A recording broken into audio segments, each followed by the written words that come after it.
इनका यहाँ पहुंचने पर स्वागत और अभिनंदन करें। आइए नीरू जी, नीरू जी को नीरू सेठ जी सभा को करा दो और प्रवीण जी दोनों को कराओ।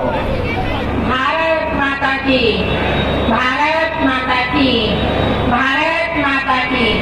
मेरे प्यारे बुजुर्गों, भाइयों, माताओं और बहनों, मैं आप सबका यहाँ पर पहुँचने पर हार्दिक अभिनंदन करती हूँ। आप सभी जानते हैं कि आने वाली 19 तारीख को नगर परिषद के चुनाव होने जा रहे हैं। आप सब ने कमल का बटन दबाकर कमल को, बीजेपी को विजयी बनाना है। धन्यवाद। सम्मानित माताओं, बहनों, नौजवान साथी और प्यारे बच्चों, आज हम यहाँ वार्ड नंबर 10 में इस चुनावी सभा में सभी भारतीय जनता पार्टी के कार्यकर्ता आपसे वोट की अपील करने आए। आप सभी जानते हैं 19 तारीख को अपने हांसी में नगर परिषद के चुनाव हो रहे हैं और इन चुनाव में भारतीय जनता पार्टी ने प्रधान पद के लिए हमारी बेटी मीनू सेठी को प्रत्याशी बना करके भेजा है और वार्ड नंबर 10 से हमारी बहन नीरू को प्रत्याशी बना के भेजा है।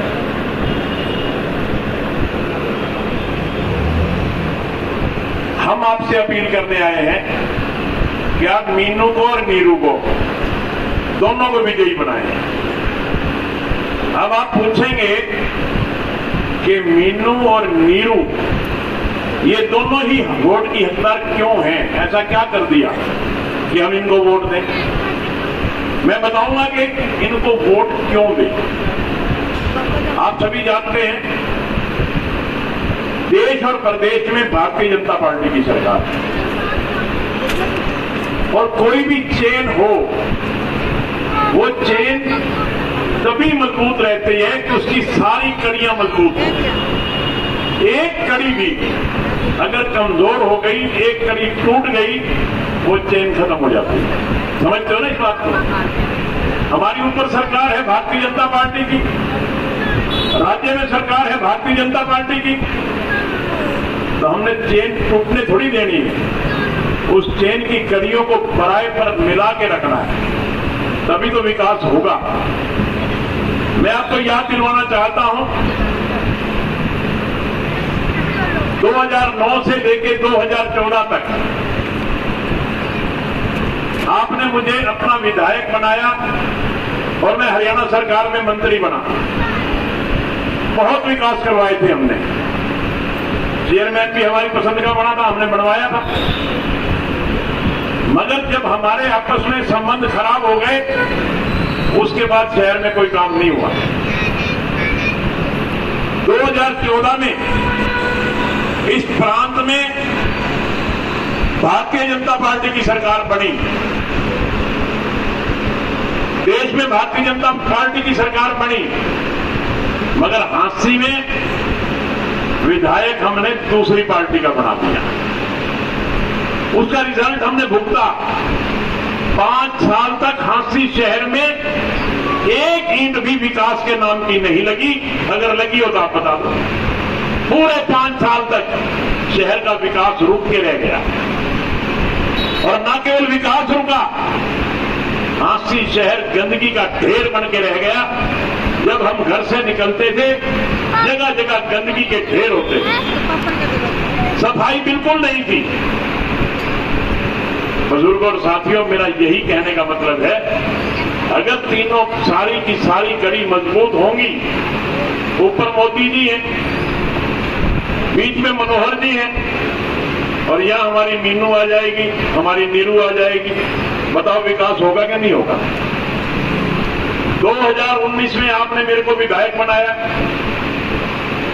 मेरा एक ख्वाब था, मेरा एक सपना था कि हांसी शहर को साफ सुथरा सुंदर शहर बनाना है।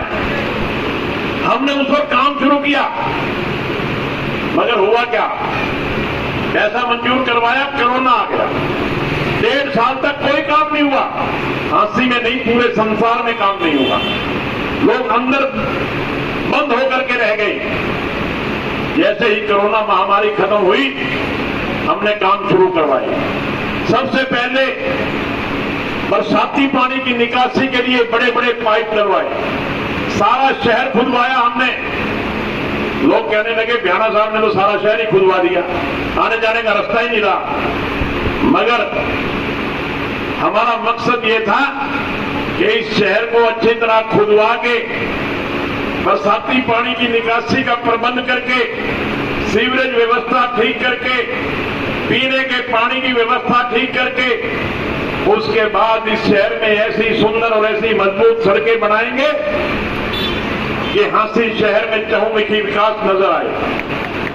और हमने उस दिशा में कार्य शुरू किया। बरसाती पानी की निकासी के लिए बड़े बड़े पाइप लगवाए और उसका रिजल्ट आपने देखा। आज से 20, 22, 25 दिन पहले बेमौसमी बरसात हुई हांसी शहर में, इतनी ताबड़तोड़ बरसात हुई। और उसके बाद सुबह हमने देखा जहां 2-2 दिन तक पानी खड़ा रहता था बरसात का। आप श्याम बाबा मंदिर जी को मंदिर में देख लिए, आप अम्बेडकर चौक पे देख लो, आप मुल्तान नगर चौक में देख लो, आप उमरा गेट पे देख लो, कितना 2-2 दिन तक पानी खड़ा रहता था। मगर इस 2 दिन की बेमौसमी बरसात ने यह दिखा दिया कि 2 घंटे बाद हांसी शहर में पानी की एक बूंद भी नहीं थी।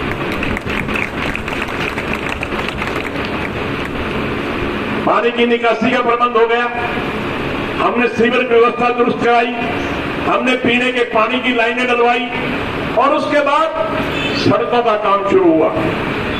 आज आप देखिए अंबेडकर चौक से चलिए और बड़सी गेट तक आइए, कितनी मोटी मोटी सड़कें बनी है। देखिए ना, आपने जाते हो उधर, कितनी मोटी मोटी सड़कें बनी है। आप जीन चौक से चलो और जीन चुंगी तक चले जाओ, विश्वकर्मा चौक से चल के 3 चौकी चुंगी तक चले जाओ, कितनी मोटी मोटी सड़कें बनी है। कभी बनी नहीं हांसी में इतनी मोटी सड़कें? ईमानदारी से बताओ। मतलब जो ख्वाब हमने देखा था, जो सपना हमने संजोया था, जो संकल्प हमने लिया था, उस संकल्प को पूरा करने की दिशा में हमने काम शुरू किया। आज 10 करोड़ रुपए की सड़कों के टेंडर लग चुके थे।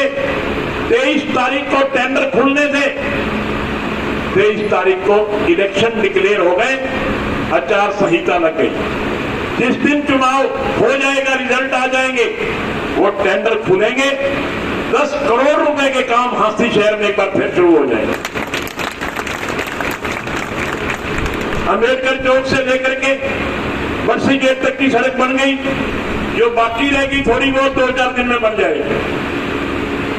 बड़सी गेट से लेकर के आपकी ये सड़क आगे लाल सड़क होती हुई डड्डल पार्क तक, जो कि मंजूर हो चुकी है, जैसे ही इलेक्शन खत्म होगा ये सड़क नहीं बन जाएगी, तारकोल की बनेगी। आगे जाके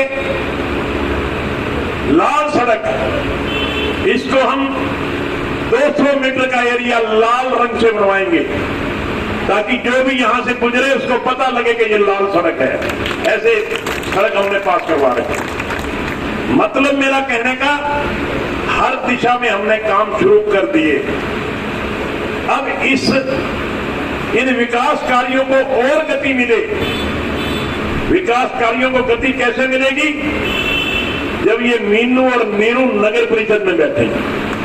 अगर मीनू और नीरू नगर परिषद में नहीं बैठेंगी तो शहर में विकास नहीं होगा। ये बात आप खूब अच्छी तरह से समझ सकते हैं। मैं बार बार यही तो कह रहा हूं कि ऊपर सरकार नीचे सरकार, तभी विकास होगा, नहीं तो विकास नहीं हो सकता। आज हम न मीनू के लिए वोट मांगते हैं, न नीरू के लिए वोट मांगते हैं। मैं तो आपसे हाथ जोड़ के प्रार्थना करता हूं, हांसी शहर के विकास के लिए भारतीय जनता पार्टी को वोट दें। अगर हम चाहते हैं कि हांसी शहर साफ सुथरा सुंदर शहर होना चाहिए, विकास के नाम के लिए भारतीय जनता पार्टी के उम्मीदवारों को जिताएं, कमल के फूल का बटन दबाएं, तो निश्चित तौर पे हांसी शहर का विकास होगा। बहुत से लोग आएंगे, तरह तरह की बातें करेंगे, झूठे वायदे करेंगे, ये कर देंगे वो कर देंगे, करना कराना कुछ नहीं। मेरा तो आपसे निवेदन है कि सच्चाई को जानिए, सच्चाई को समझिए। विकास कैसे हो सकता है, विकास कौन करवा सकता है, उसके बाद फैसला कीजिए कि आपके वोट का असली हकदार कौन है। अगर आप थोड़ा विवेक से काम लेंगे, आप अपने दिमाग से सोचेंगे कि सही मायने में अगर हांसी का विकास करवाना है तो जिसकी सरकार होगी वही तो विकास करवाएगा, दूसरे लोग कैसे विकास करवा सकते। तो मैं ज्यादा लंबा ना बोलता हुआ अंत में आपसे यही प्रार्थना करता हूं कि आने वाली 19 तारीख को एक एक वोट कमल के फूल का बटन दबा करके हमारी बेटी मीनू को, हमारी बहन नीरू को, दोनों को कामयाब करने का काम करें। इन्हीं शब्दों के साथ मैं आप सबका धन्यवाद करता हूं कि आपने हमें यहां बुला के हमें जो मान सम्मान दिया। जहां मैं यहां नीरू के लिए वोट मांग रहा हूं, वह हमारे आप सबके चहेते अनिल बंसल जी भी बैठे हैं, ये वार्ड नंबर 9 से लड़ रहे हैं। आज मैं पूछ रहा था इनसे क्या पोजीशन है आपकी, बोला जी 1800 वोट बोल होंगे, 1500 मेरे आऊंगे। तो भाई 1800 वोट बोल होंगे, 1500 तो आएंगे अनिल बंसल को। तो भाई अनिल मीनू के भी 1500 आने चाहिए, इससे कम नहीं आने चाहिए। हाँ, तो आप सबका बहुत बहुत धन्यवाद। जय हिंद।